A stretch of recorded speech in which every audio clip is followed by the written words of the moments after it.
You've seen the headlines. Maybe you've even opened ChatGPT, stared at that blinking cursor, and felt a strange mix of excitement and absolute dread. Because right now, it feels like the world is split into two groups. There are the people building this stuff, speaking the language that sounds like alien math, and then there's everyone else, just trying to figure out if we're about to be replaced by a robot. Here's the truth, and it's something the tech giants don't often say out loud. AI isn't magic. It's not a sci-fi monster coming to life. And it definitely isn't a human brain trapped inside a computer. It's actually much simpler and frankly, a bit dumber than you think.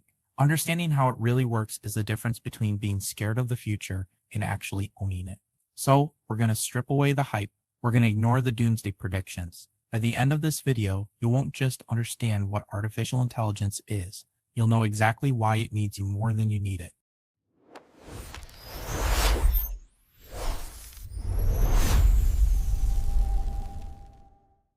To understand AI, we have to unlearn how we think computers usually work. For the last 40 years, computers have been like very obedient line cooks. To get a computer to do anything, a human programmer had to write a strict recipe, an algorithm. Step 1, do this. Step 2, if that happens, do this. If the recipe was perfect, the result was perfect. If the recipe had a typo, the whole thing crashed. That's traditional software.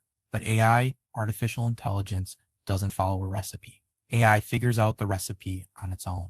Imagine you wanted to teach a computer to recognize a cat. In the old way, you'd have to program rules. It has triangular ears or it has whiskers. But that fails the moment you show it a photo of a cat from behind or a cat with floppy ears. So we stopped writing rules. Instead of telling the computer what a cat looks like, we just showed it 10 million pictures of cats and said, figure it out. This is what we call machine learning. We don't program the answer. We feed it data, massive amounts of it, and the machine looks for patterns that are too complex for a human to write down. It's not thinking. It's pattern matching at a scale our brains can't barely comprehend. It's looking at billions of examples and asking what usually happens next. So, if it's just finding patterns, what is it actually doing when you talk to it?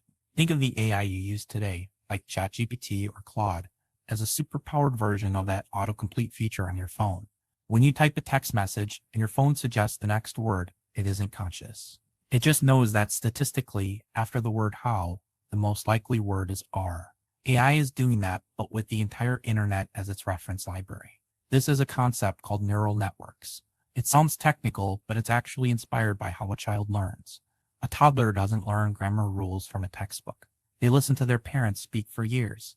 They notice that I want is usually followed by a thing they like cookie. An AI model does this mathematically. It breaks down your sentence into tokens, chunks of text, and calculates the probability of what comes next.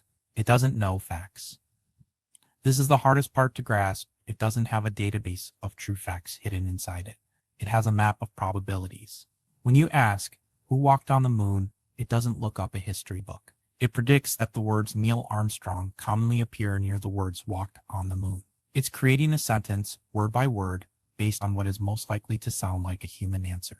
It's an incredible mimic, but it's predicting, not thinking. This brings us to the biggest danger for beginners, trusting the machine too much. Because these systems are built to predict the next plausible word, not the next factual word, they can be incredibly confident liars. In the industry, we call this hallucination. Since the AI doesn't understand meaning, it only understands patterns. It will happily invent a fact if the pattern fits. If you ask it about a fake court case, it might write a beautiful, professional-sounding legal summary for a case that never happened. It's not trying to deceive you. It's just completing the pattern. This is why we say AI is a reasoning engine, not a search engine. It's amazing at summarizing, reformatting, and brainstorming ideas, because those are pattern-based tasks.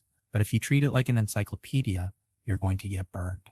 You have to be the editor. You have to be the one checking the work. It helps to think of AI as a very smart, very eager, but slightly gullible intern. You give it the first draft, you give it the tedious work, but you never send its work to the client without reading it first. So where does that leave you? You don't need to learn code. You don't need to understand the math behind neural networks. The era of needing to be a computer scientist to use a computer is over. We're entering the era of no code. This means your value isn't in typing the commands, your value is in knowing what to ask. The specific tools will change. The apps we use today might be gone in 5 years. But the skill of identifying a problem and knowing how to guide a machine to solve it, that's forever. AI is a bicycle for the mind. It doesn't decide where to go. It just helps you get there faster than you could walking on your own. Don't let the jargon intimidate you. Open the tool. Start asking questions. Treat it like a tool, not an oracle. The magic isn't in the machine. It's in what you decide to build with it.